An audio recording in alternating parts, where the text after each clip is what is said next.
यह घटना है आज से करीबन 100 साल पहले की। एक शुभव जो अपनी गरीबी और आर्थिक मजबूरी से जूझ रहा था, उसने सोचा कि मरने से पहले एक बार केदार बाबा के दर्शन जरूर करूंगा। वह बहुत बड़ा शिव भक्त था, इसलिए उसने लगातार 2 महीने पैदल चलकर केदारनाथ की यात्रा की। जब तक भक्त केदारनाथ के द्वार पहुंचा, तब तक उसने देखा कि मंदिर के पुजारी मंदिर के कपाट बंद कर रहे हैं। वह भक्त भागा भागा मंदिर के पास पहुंचा।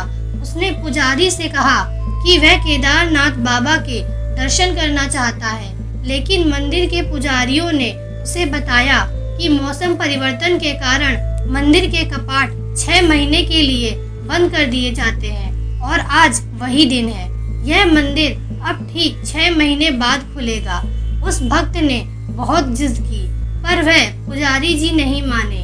जब किसी तरह से बात नहीं बनी तो वह बेचारा भक्त वहीं बैठ गया और उसने प्रण लिया कि जब तक वह दर्शन नहीं करेगा, वह वहां से वापस नहीं लौटेगा, चाहे इस ठंड में उसकी जान ही क्यों न चली जाए। शाम ढलते ढलते मंदिर के आसपास सन्नाटा छा गया। बर्फबारी शुरू हो गई और मंदिर के कपाट भी बंद थे और यहाँ पर आसपास ना तो कोई इंसान था और ना ही कोई पशु पक्षी। चारों तरफ वीरान सन्नाटा छाया हुआ था। भूख, प्यास और ठंड की वजह से वह बेहोश हो गया। तभी अचानक से उसे लगा कि कोई उसे पुकार रहा है। जैसे तैसे उसने अपनी आंखें खोली। उसने देखा कि एक भस्मधारी साधु उसके सामने खड़ा है। उसकी लंबी लंबी जटाएं हैं, हाथों में त्रिशूल है, बड़ी बड़ी कोमल आंखें और चेहरे पर हजारों लाखों सूर्य के समान तेज है। ऐसा साधु उसने अपने जीवन में कभी नहीं देखा था। उस साधु ने बड़े प्यार से उसे खाने के लिए कुछ फल दिए और कहा कि इसे खा लो, तुम्हें इससे आराम मिलेगा। साधु ने पूछा कि तुम इस वक्त केदारनाथ में क्या कर रहे हो? इस वक्त तो मंदिर के कपाट बंद हो जाते हैं। उस भक्त ने उस साधु को अपनी सारी दुविधा बता दी, जिसके बाद साधु ने कहा कि इसमें कोई चिंता की आवश्यकता नहीं है, तुम यहीं लेट जाओ, तब तक मंदिर के द्वार भी खुल जाएंगे। साधु द्वारा दिए गए उस फल को खाते ही उस भक्त को गर्मी का एहसास होने लगा। वह साधु धीरे धीरे भक्त की आंखों से ओझल हो गया। उस भक्त ने कुछ देर की झपकी ली और फिर उसकी आंखें कुछ आवाजों के साथ खुल गई।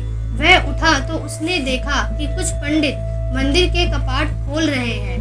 भक्त भागा भागा पुजारी के पास पहुंचा और कहा, आपने तो कहा था कि ये कपाट 6 महीने के बाद ही खुलेंगे, तो आप आज ही इस मंदिर का दरवाजा क्यों खोल रहे हैं? तो पुजारियों ने कहा कि तुम कैसी मूर्खों जैसी बातें कर रहे हो, हम इस कपाट को 6 महीने बाद ही खोल रहे हैं। उस भक्त को कुछ समझ में नहीं आया। उसने कहा, आप तो कुछ देर पहले ही कपाट बंद करके यहाँ से गए थे और मैं यहीं पर बैठा हुआ था और मैंने कई बार आपसे कहा था कि मुझे दर्शन करने दो, पर आप नहीं माने। ये बात सुनते ही पुजारी ने कहा, अरे हाँ, तुम तो वही हो ना जो 6 महीने पहले आए थे, पर तुम यहाँ पर इतने दिनों से कहाँ थे?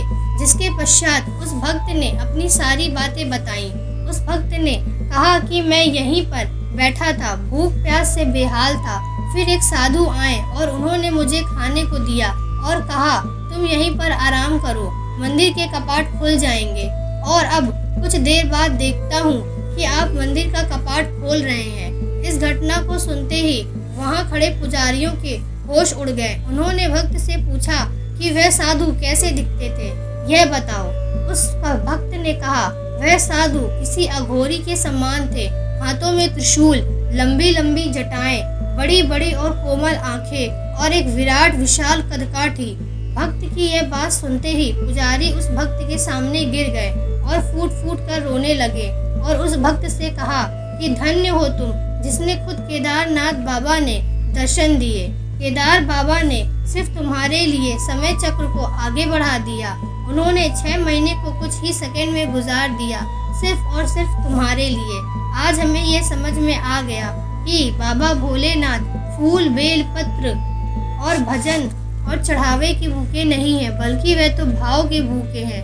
दोस्तों, क्या कहना है आपका इस बारे में कि वह साधु के रूप में भगवान शिव या कोई और? अपने सभी जवाब कमेंट में ज़रूर बताएं।